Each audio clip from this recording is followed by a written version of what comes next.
মৰিয়নিত পেহাকৰ কামনাৰ বলি এগৰাকী যুৱতী। পেহাকৰ এই কুকৰ্মৰ বিৰুদ্ধে যুৱতীগৰাকীয়ে দেবেৰাপাৰ থানাত দাখিল কৰিলে এজাহাৰ।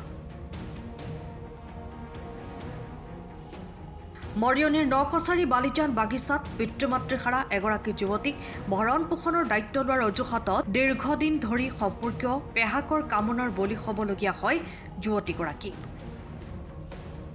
প্ৰায় 13 বছৰৰ আগতে যুৱতীগৰাকীৰ মাতৃ পিতৃৰ মৃত্যুৰ পাছত মৰিয়নি বালিজান বাগিচাৰ 6 নং লাইনৰ পূৰণ কৰ্মকাৰ সম্পৰ্কীয় পেহাকগৰাকীয়ে ভৰণ পোষণৰ বাবে যুৱতীগৰাকীক নিজৰ ঘৰলৈ লৈ যায়। তেতিয়াৰে পৰাই সঘনাই যুৱতীগৰাকীৰ লগত কুকৰ্ম কৰি আহিছিল পূৰণ কৰ্মকাৰে। উল্লেখ্য যে অন্তঃসত্ত্বা যুৱতীগৰাকীক বলপূৰ্বক দৰৱ খুৱাই সন্তান নষ্ট কৰাৰ গুৰুতৰ অভিযোগ পূৰণ কৰ্মকাৰৰ বিৰুদ্ধে যুৱতীগৰাকীৰ। মামা ঘৰত আছিলে তেতিয়া হেৰি আনিলে হেৰি পৰাই আনিলে আৰু এনেকৈ কৰিলে পেহা কৰে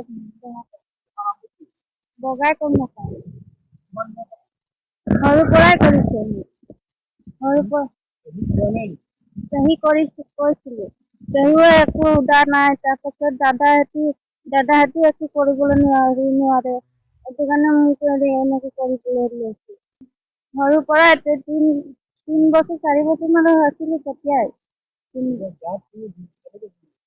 জুইটো ময়ে লগালো গঢ়ি পেলাই এইকেইটা কৰিছে এইটো কাৰণে আহিছিলোঁ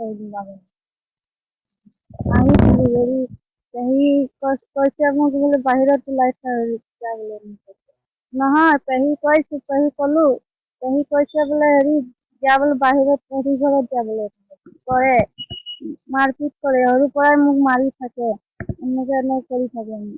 যুৱতীগৰাকীয়ে ঘটনা সম্পৰ্কে পৰিয়ালৰ আন লোকক অৱগত কৰিছিল যদিও কাৰোৰে সহায় নাপাই উপায়ন্তৰ হৈ যুৱতীগৰাকীয়ে লৈছিল জীৱনৰ অন্তিম সিদ্ধান্ত। আজি পুৱা যুৱতীগৰাকী ঘৰৰ পৰা পলায়ন কৰি চুবুৰীয়াৰ সহায়ত দেবেৰাপাৰ থানাত উপস্থিত হয়। ইতিমধ্যে যুৱতীগৰাকীয়ে দেবেৰাপাৰ থানাত দাখিল কৰিছে পুৰণি কৰ্মকাৰৰ বিৰুদ্ধে এজাহাৰ। পূৰণ কৰ্মকাৰৰ উচিত শাস্তিৰ দাবী জনাইছে স্থানীয় ৰাইজে। ঘটনাটো হৈছে আমাৰ দেবেৰাপাৰ চাহ বাগিচাৰ 6 নম্বৰ লাইনত ছোৱালীগৰাকী হৈছে 21 বছৰীয়া যুৱতী এগৰাকী। ছোৱালীগৰাকী তাইৰ পেহাকৰ ঘৰত আছিলে। তাৰ মাক দেউতাক মানে সৰুতে ঢুকাই গ'ল। মাক দেউতাকে ঢুকাৰ কাৰণে ছোৱালীগৰাকী তাত পেহাৰ ঘৰত থাকোঁতে বহুত দিনৰ পৰা আমি গম পাই আছিলোঁ যে মানে ছোৱালীজনীক শাৰীৰিকভাৱে নিৰ্যাতন চলাই আছিল। তাৰপিছত যোৱাকালি কি হ'ল ছোৱালীজনী পলাই ওচৰৰে মানে এঘৰত থাকিলে। থকাৰ পিছত ওচৰৰ যিগৰাকী মহিলা তাই আমাক খবৰ দিলে যে এনেধৰণে ঘটনা হৈছে, ঘটনাটো আপোনালোকে অকণমান আহিব লাগে। তাৰ পাছত আমি লগে আমি আহিলোঁ। আহি কিনে আমি ছোৱালীজনীক আমি সোধা পোছা কৰিলোঁ। ছোৱালীজনীক আমি দেখিলোঁ তাই যথেষ্ট মানসিকভাৱে ভুগি পৰিছে। ছোৱালীজনী কান্দিছে। কন্দাৰ পিছত আমি গোটেইখিনি কথাখিনি তাইৰ পৰা লৈ তাইক অকণমান আমি সাহস আৰু মনোবল দি আমি আমি থানাত লৈ আহিলোঁ আৰু থানাত লৈ আমি ছাৰক এখন এজাহাৰ দিছোঁ।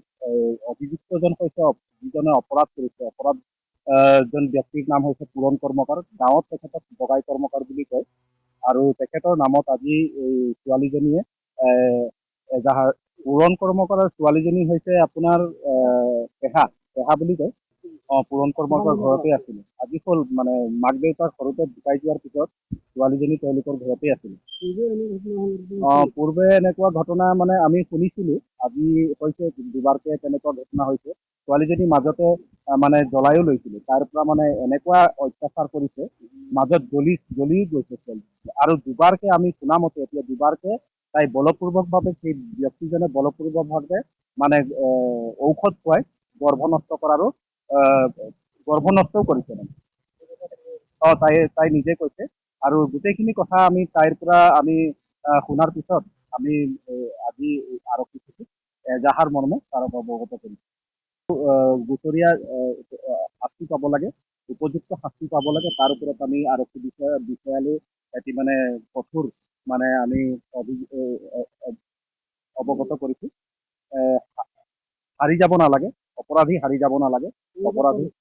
অপৰাধীজন এতিয়া আমি গম পোৱা মতে কামৰ সংক্ৰান্তত বেলেগত কাম কৰি আছে বুলি গম পাইছোঁ। পৰিয়ালত মাক আছে আৰু দুটাকে ল'ৰা আছে। ঘটনাটো মানে ছোৱালী এজনী 25 বছৰীয়া হয়। তাই মানে তাৰ পেহাকৰ ঘৰত আছিলে আৰু বহুত দিন ধৰি পেহাকৰ ঘৰতে আছিলে।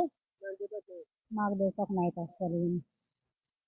পেহাকৰ ঘৰতে থাকোঁতে মানে কি হ'ল, পেহাকে তাৰ ওপৰত মানে শাৰীৰিক আৰু মানসিকভাৱে বহুত দিনৰ পৰা অত্যাচাৰ চলাই আছে বুলি কোৱা মতে আমি জানিব পাৰিছোঁ যে তাইৰ পেহাকে বহুত দিনৰ পৰা তাক অত্যাচাৰ কৰি আছে।